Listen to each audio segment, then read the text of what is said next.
Hey, welcome back to the Human Side of Project Leadership, a conversation series with speakers from the Digital PM Summit 2026. So, one thing I've noticed while putting together this year's program is that AI kept showing up. So many people were really proposing AI as topics for talks, and we did select a few, of course.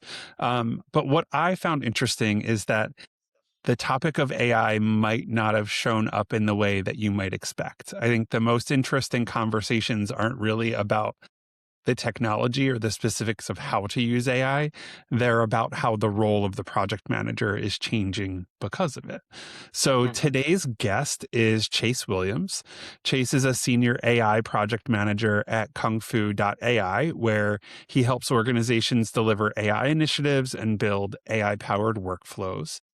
So, after nearly 2 decades of leading projects across software, marketing, product, and now artificial intelligence, Chase has developed a perspective that I think a lot of project managers kind of need to hear. So, your session is a lightning talk at the Digital PM Summit. It's going to be a shorter one. You're going to talk about managing projects, orchestrating teams, the PM shift in the age of AI. And it's all about what happens when AI takes over the administrative work and gives us more space to do what project managers have always done best, which I think is thinking critically, building relationships, and guiding teams through those complex moments. So, Chase, hopefully that was a good enough intro. Thank you so much for joining me, and thanks for signing on for the PM Summit this year. Yeah, no, that was a perfect intro, and I think you nailed it. And I'm super excited. This is going to be such a great experience, and um, yeah, I do have a fairly unique perspective. I have, like you said, nearly 2 decades as a digital project manager, um, and obviously AI has just started booming within the past few years. So it's a fun, uh, a fun place to be to see the evolution and get to experience it firsthand. Imagine. Well, let's kind of start with your story. In your talk description, you mentioned a VP asking you kind of a simple but direct question. Why don't you speak up? Can you tell us a Yeah. little bit more about that story? Like what happened and why did that moment stay with you? Yeah, of course. So it was, I don't know, it was very specific, but I worked at a product design agency and we built and shipped applications and websites, various things, um, for all different types of clients, Fortune 500 or smaller businesses as well. And, kind of as all project managers are aware, we're just perpetual multitaskers, right? That's if you don't have that, as a gene, then sometimes it's hard to be a project manager. So I always did that. I try to remain present for every meeting that I've ever been in, of course. But I think this particular meeting, I went off camera, and I normally don't do that. And I was just cranking away at something, whether it was meeting notes or another email or something. Um, and chimed in with little project details, but I really wasn't super vocal. And the meeting concluded, everything seemed normal. And I got one of those slacks you never really want to see that said, "Hey, can you talk for a sec?" Which is The either something, dreaded Slack. Yeah. it's Dun, dun, either, dun. yeah, you don't really know what you're going to get. And it's from our VP of design.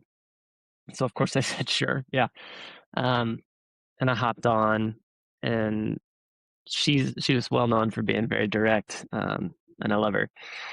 And she was like, "Why weren't you saying anything in that meeting?"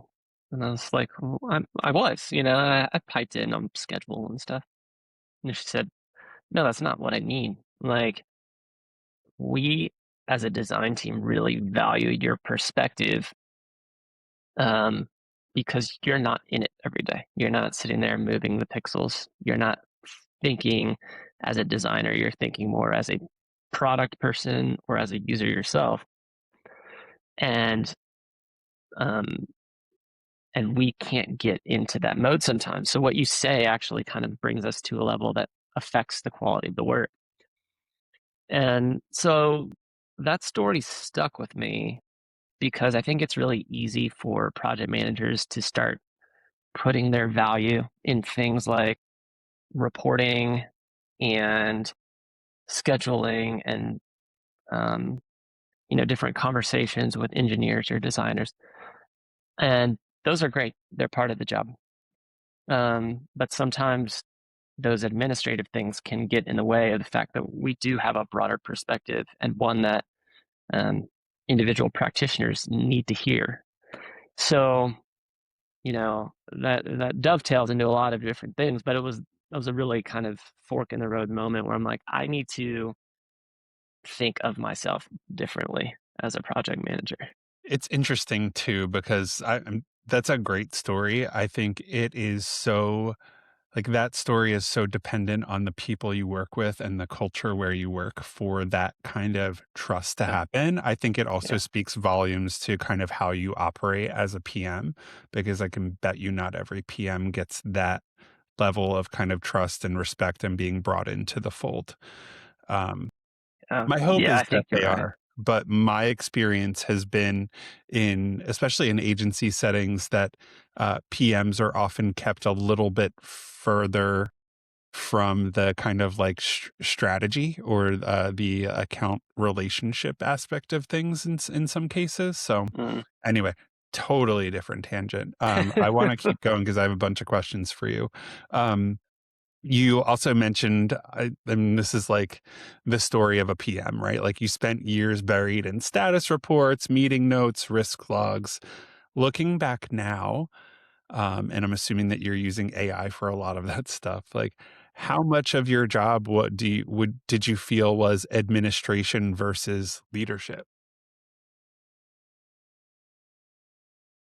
Like I think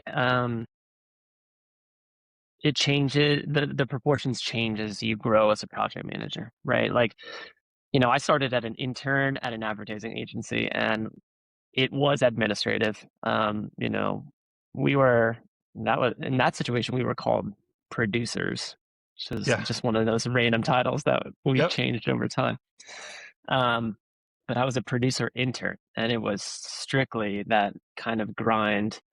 All Um, behind the scenes, all of the kind of like administrative paperwork side of the job. That's kinda all hard to behind do the if you don't scenes. have, like, the on the ground context of what's actually happening, right? Yeah, it's extremely hard, and that's when it is important that you have a lot of like really invested mentors and people who are Yeah, willing to spend time with you. Um, yeah, and kind of as you were mentioning, open teams. Like you really can't understand until you're really in it, and then you need a lot of support through that. So, but I think to get back to your question of administrative versus leadership, as I've grown in seniority, I think it's definitely flip flopped. I think maybe the important question, or what really changes and things I've recognized, is exactly what I think you're putting your finger on for this summit, and it's the split of task work versus like emotional IQ.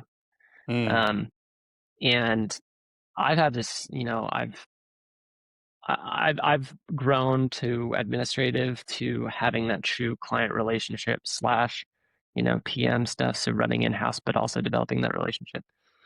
And as I've become more of a leader, I've been in situations where I'm hiring folks, and it always seems that you can you can teach people to do the hard skills, but it is nearly impossible to teach somebody how to relate to people, communicate properly, read the room.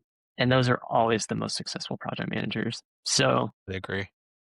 I think that's what I found is it's like maybe you start to realize what the value is between the two of administrative and leadership strategic, but emotional versus tactical. I think if you skew higher in the emotional IQ section, you tend to be more effective. Yeah. Part of me feels like the future of project management, given AI, and nobody quote me on this, but it's really gonna be more about people skills than it ever was. Yeah. I think those who are good project managers and know what the job really is recognize that good project management isn't about the tool. It's almost like the tools provide the framework for us to be able to do the job and get people to make decisions and help get things done on time, because who could orchestrate all of that in their brain? But for some reason, over time, the tools and the deliverables of project management have almost come to represent the job.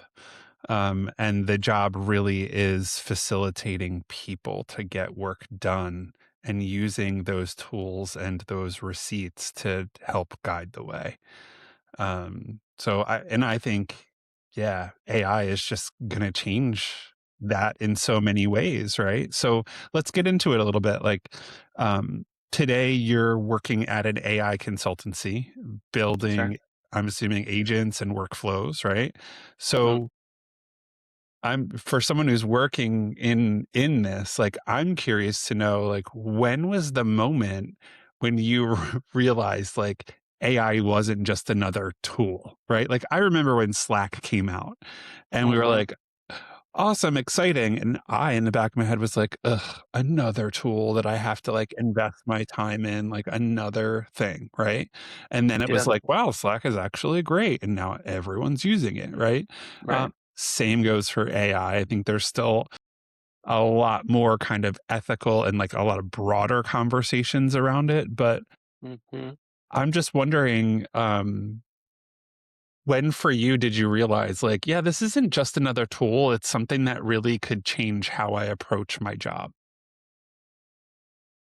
Yeah. So that's an interesting story. So I moved into Kung Fu from largely product development, marketing, qualitative, quantitative research agency with no AI background other than like a very passion and had a lot of pet projects that I would do.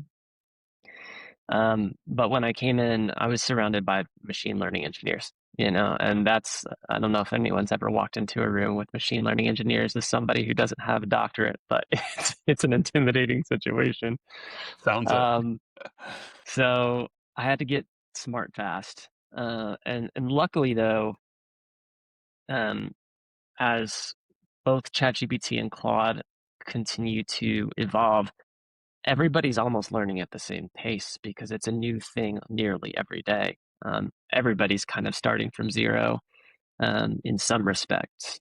So I at my previous company, and I hope this doesn't out me or get me in trouble or anything, but I was in a meeting one time and I had someone say, this was before people were really invested in a lot of AI tools. Um, if we're not taking notes in meetings, what are we doing? And I just like stared at my screen. I think I had to go off camera because I was like, I can't, that statement just doesn't even compute. Kind of embarrassing Um, when you hear that. yeah, and I mean at the time, I guess I understand because note taking It was applications a weren't. huge part of the stress of the Yeah, job.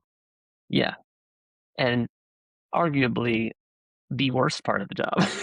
Right. Like, I I agree. I personally, totally agree. Yeah. I'm not a note taker guy.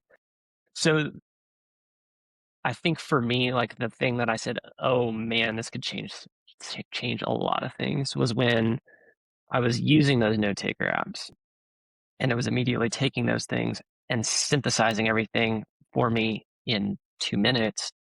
And while not perfect, it gave me the ability to take what was generated in 2 minutes, take another maybe five to ensure that it was all right, add the human context of it, because obviously can't really tell you everything that was happening in the room and the way people were reacting.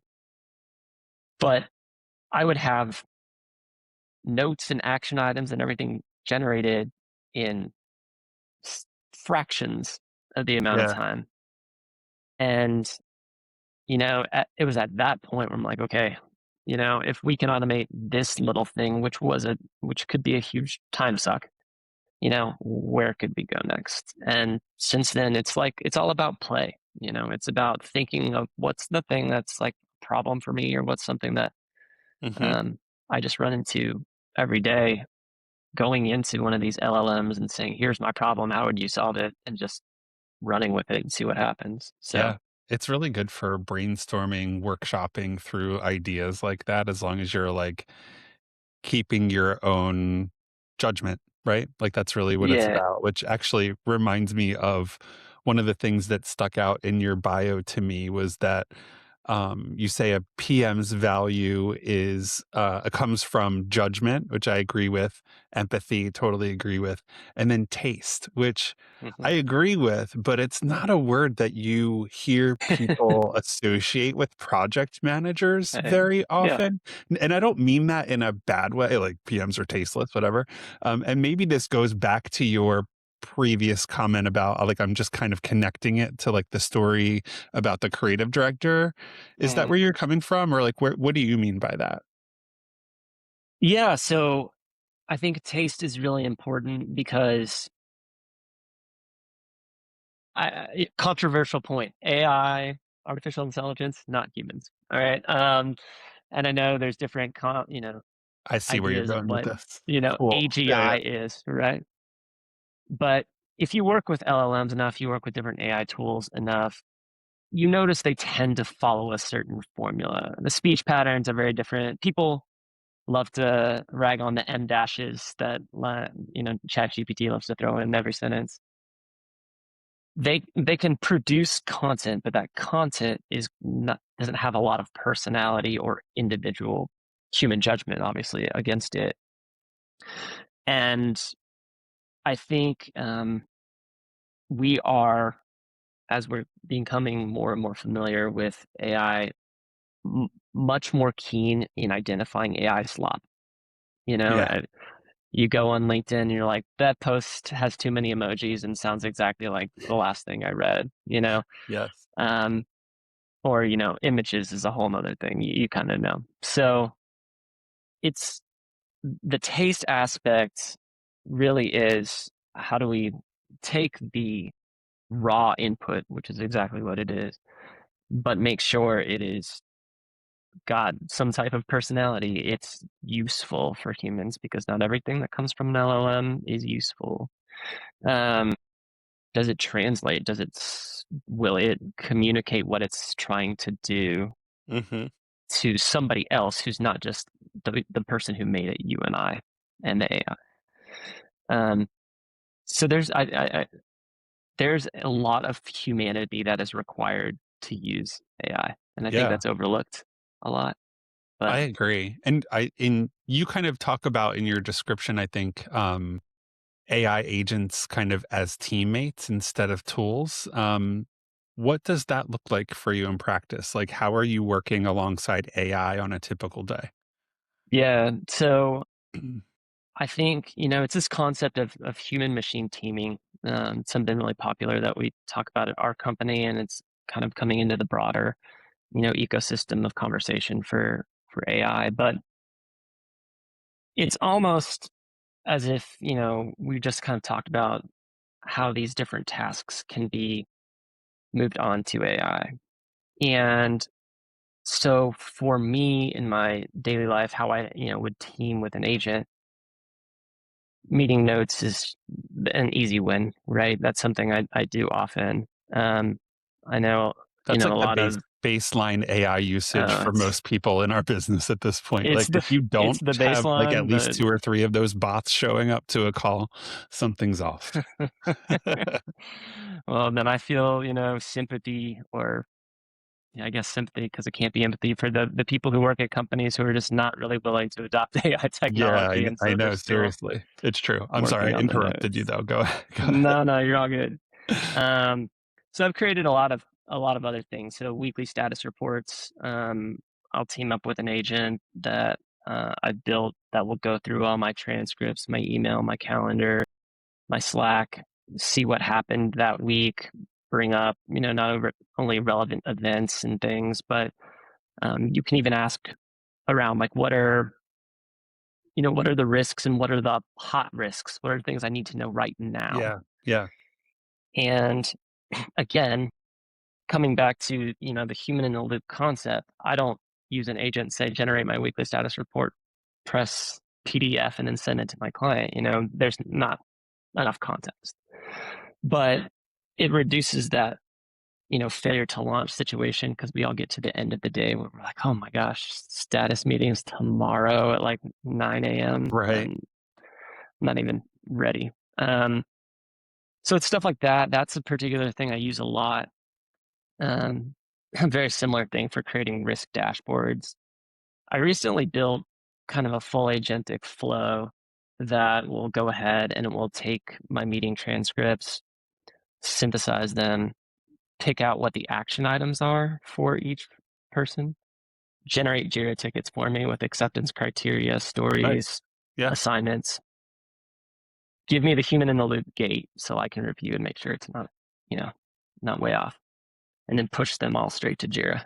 And I mean, again, I think we've all probably sat around with backlogs and spent, you know, nights sometimes on working on those because we didn't have time during the day.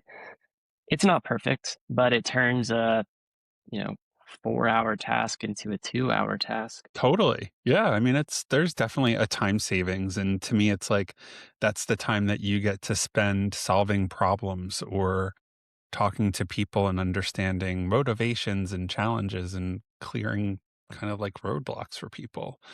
100%. Um, what I have found in my work is that most agencies haven't fully adopted AI. Most, and probably more so on in house teams, they haven't fully adopted AI. And there are pockets of employees or even departments who are using their own accounts, their own technology for their own like little kind of projects and things. Like it's not as fully adopted as I think some folks or maybe the media talks about it being. And that's just based on me having conversations. There are obviously a lot of people who are fully implementing AI in their systems and in project management as well. Um, but yeah, it seems like there are more people who are questioning it and not sure what to do. So for someone who's listening to this or watching this and thinking, this sounds cool, I'm a little intimidated and I don't know where to begin.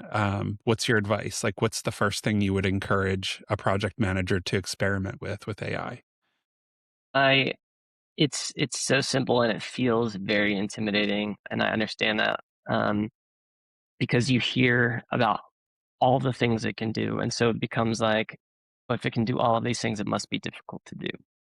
What I would suggest is a project manager take the think go through your day. Here's a good one. Go through your day, and as you're going through tasks, figure out the one that you dislike the most. As you're going through, say, this is the thing that I wish wasn't part of my job. Take an LLM of your choice. I prefer Claude, but it does not matter. I will say, if your company is not invested in the tools and you're just experimenting on your own, pay for a subscription. It's only Yeah. $20 a month, because the free versions are not great. We'll say that. And literally put your problem in. Say, I'm a project manager today. I needed to do XYZ. It took me XYZ amount of time. Unload as on a LLM as if it's your personal therapist, and say, how would you fix this? What are some solutions that you could come up for this problem? And just see what comes back, and I think you'll be very impressed at the different solutions that are provided.